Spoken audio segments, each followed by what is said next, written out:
Hola, ¿qué tal? Es jueves 24 de mayo. Los rectores de las universidades españolas, tanto públicas como privadas, no asistieron ayer por primera vez en la historia a la sesión del Consejo de Universidades que debía presidir el ministro de Educación, Cultura y Deporte, José Ignacio Wert.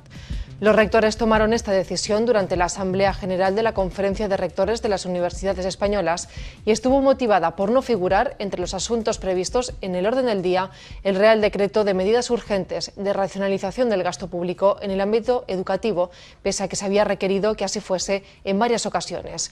Escuchamos al rector Juan Juliá, que recordamos que es también vicepresidente de la CRUE, valorando esta situación. Desgraciadamente, pues por primera vez en la historia de la democracia en nuestro país, los rectores de universidades públicas y privadas no asistimos al Consejo de Universidades. Y es muy importante señalar que esta decisión, aun siendo una decisión dura, que podríamos haber pensado que podría tener alguna cierta polémica, fue una decisión unánime de todos los rectores y rectoras de universidades públicas y privadas de España. Y la verdad es que son dos precedentes ciertamente sin parangón, por lo menos en los últimos años. Desde luego, desde la democracia, que el que no se asista al Consejo de Universidades, y por otro lado que un ministro haya tardado tanto tiempo desde que lo nombran por convocar por primera vez un Consejo de Universidades y que no le asistan los rectores. Yo creo que eso invitaría desde luego a una serena reflexión. No es el comportamiento habitual de los rectores, que hemos estado en otros tiempos con gobiernos de distinto color político, con la UCD, con el Partido Socialista, con el Partido Popular, con el PSOE, y esto no ha sucedido jamás. No es el comportamiento habitual de los rectores, ni mucho menos. No hemos ido porque, en definitiva, esto era una muestra evidente de una falta de respeto, ya no con los rectores, con las comunidades universitarias, con nuestros estudiantes, con nuestros profesores, con nuestro personal de administración y servicio. Y hemos dicho basta ya. Lo que vamos a hacer es solicitar una entrevista de la presidencia de la CRUE con el presidente del gobierno, con el señor Rajoy, y informar evidentemente a los gobiernos regionales también, que felizmente con ellos y la relación es cordial, y es yo creo que de ese diálogo desde el respeto mutuo, y ciertamente pues que esto es inexplicable, esta actitud. Y luego pues encontrarnos en los medios de comunicación con noticias tan maledicentes como que a pesar de ello los rectores cobramos gastos de desplazamiento y dieta. Los rectores, si no asistimos a un órgano en el que no se firma la asistencia, evidentemente el Ministerio ni paga los gastos de desplazamiento ni paga ningún gasto de alojamiento. Por lo tanto, esto realmente es absolutamente una maledicencia. En fin, pero bueno, también conviene señalarlo. Y creo que en este momento, evidentemente, es el menos adecuado para dañar la imagen de una institución social tan importante como es la universidad y como es en general la educación. Por primera vez en la historia de la Politécnica de Valencia, hoy se celebran elecciones a directores de escuela mediante sufragio universal, un hecho motivado por la reciente reforma de los estatutos y que ha sido acogido de forma muy positiva entre la comunidad universitaria. El resultado no se ha hecho esperar y la participación está siendo muy alta respecto a otros procesos electorales. Los datos de los que disponemos son los de las 12 del mediodía. A esa hora, en las escuelas en las que concurren varios candidatos, como en Alcoy, Diseño y Telecomunicaciones, había votado ya más del 50% del PDI funcionario. En el resto del PDI la participación era del 41% en telecomunicaciones y más del 25% en arquitectura, Alcoy y diseño. En estas mismas escuelas había votado más de la mitad del PAS y en diseño lo había hecho ya el 63%. En el caso de los alumnos destaca el 13% de los votos en edificación y el 11% en arquitectura. Hay que recordar que los datos serán de solo 2 horas después de abrirse las mesas electorales. Alumnos, PAS y PDI están llamados hoy a las urnas para elegir a los directores de 8 de las escuelas de la Universitat Politécnica de Valencia. Además, se eligen también los miembros de los distintos órganos de gobierno de centros, departamentos e institutos de investigación. A banda del director de centre es votar a la Junta de centre. Estem parlant dels 4 sectors, que és PDI funcionari, altre PDI, alumnes i el PAS.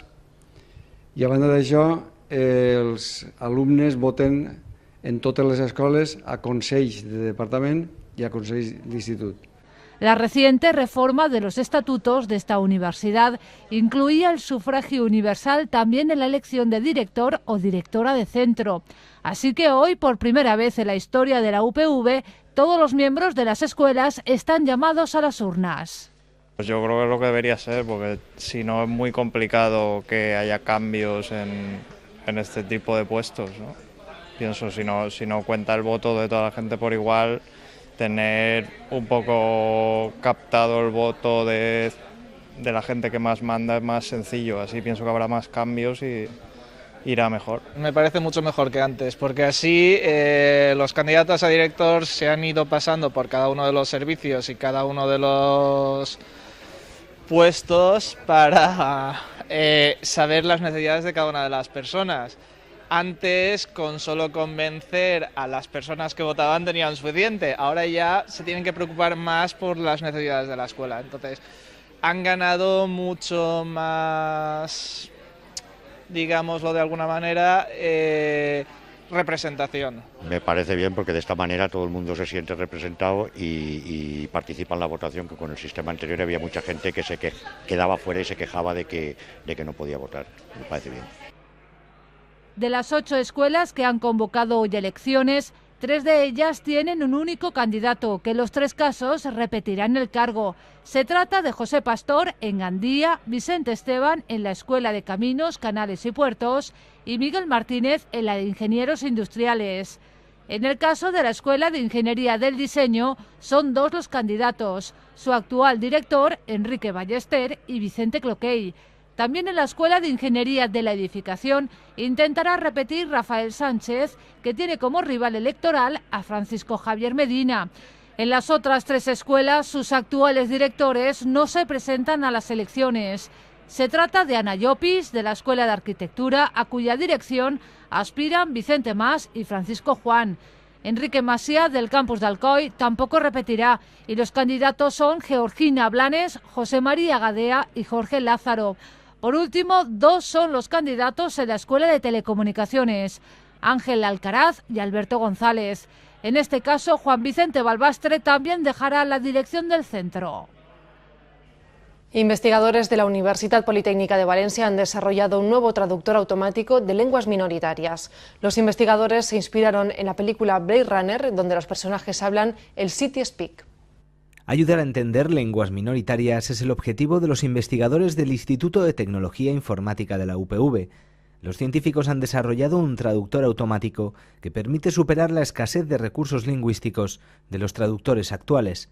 Sea cual sea la lengua en la que estén escritos, el sistema facilita la interpretación de los textos aprovechando la similitud con otros idiomas. Veure com podem aprofitar aquesta tecnologia per enriquir els sistemes que existeixen actualment.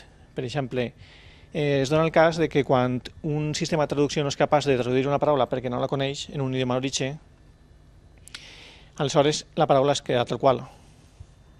I, per exemple, en el cas del suec, pot ser una paraula que un espanyol no sigui capaç d'entendre de ninguna de les formes. Aleshores, si som capaços de convertir aquesta paraula en suec a una paraula en francès o en italià que siga més semblant al castellà, el missatge d'aquesta paraula sí que es podria entendre per l'usuari. Para su desarrollo, los investigadores se inspiraron en la película Blade Runner, en la que algunos personajes utilizaban una jerga llamada City Speak, una mezcla de idiomas que incluía, entre otros, japonés, español y alemán. Su sistema funciona al contrario que City Speak, de manera que el lenguaje mezcla no tiene que ser aprendido porque la traducción está orientada al idioma de los hablantes. La gente mezcla idiomas ya de por sí, y de hecho todos los idiomas son mezcla en mayor o menor medida. Entonces dijimos, ¿por qué no hacer esto en el mundo real? Porque en el mundo real, cuando tienes un sistema de traducción automática, necesitas datos para funcionar con eso. Entonces muchas veces cuando tienes datos, el sistema no funciona como tú quieres que funcione. Entonces si le puedes dar datos que son parecidos, coger de otros sitios, pues intentamos hacer eso real. Entre sus ventajas, este nuevo traductor facilitaría el acceso a contenidos digitales que no pueden ser traducidos a ciertas lenguas. Además, sus creadores pretenden con este sistema contribuir a la preservación de culturas y la eliminación de barreras lingüísticas. Como parte de los actos conmemorativos del centenario del nacimiento de Alan Turing, Manuel de León, miembro del CSIC y de la Real Academia de Ciencias, ha impartido una conferencia en la Escuela Técnica Superior de Ingeniería Informática. El matemático británico Alan Turing está considerado uno de los padres de la ciencia de la computación, gracias al desarrollo del concepto de la máquina de Turing.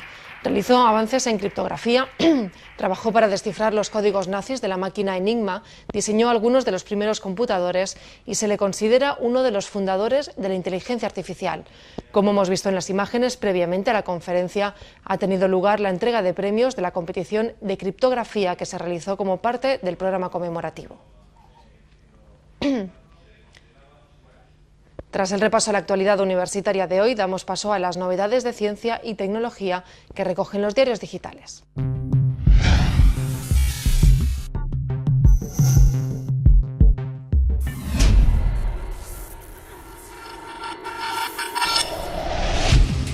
En los océanos del mundo se encuentra uno de los mayores depósitos de carbono, según un nuevo estudio publicado en la revista Nature Geoscience, que recoge la web de la BBC.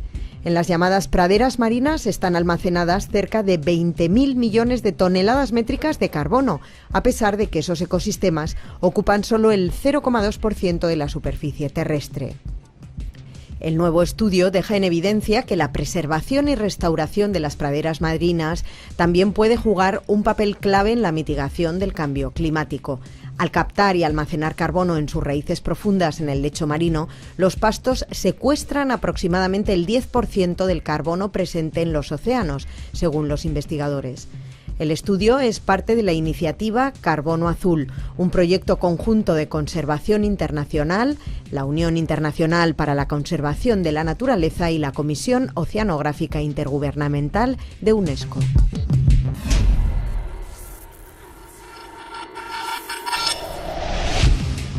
La reproducción es cosa de dos, pero la fecundidad depende de cada uno. Y en los hombres, hasta ahora, la mejor manera de predecir el resultado era la observación directa de los espermatozoides. Pero un estudio que publica la revista Reproducción Humana puede cambiar este método al describir por primera vez 4 genes que condicionan la fecundidad masculina, según informa Emilio Benito en elpaís.com. El trabajo lo han realizado el Instituto de Investigación Biomédica de Belvitge y la Fundación Puigverd. Para ello, se han centrado en el esperma de 68 donantes jóvenes y sanos recogidos en centros de fecundación asistida. Al ver los resultados conseguidos y estudiar los genes del esperma, se fue cerrando el círculo hasta identificar 4 que se asociaron con individuos subfértiles. En verdad no se estudian los genes que están en el núcleo celular, sino sus copias en forma de ARN que está fuera y es más accesible. El resultado era 4 veces más eficaz que los tradicionales análisis de semen que se hacen actualmente. Las conclusiones se validaron luego en otro grupo de voluntarios.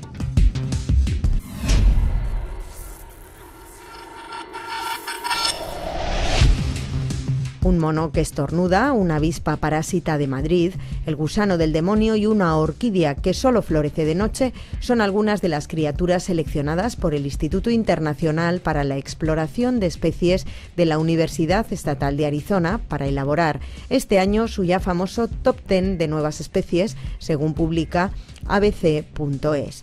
La lista, seleccionada de forma totalmente libre e independiente, recoge las 10 formas de vida más inauditas y extrañas descubiertas por los científicos durante los pasados 12 meses.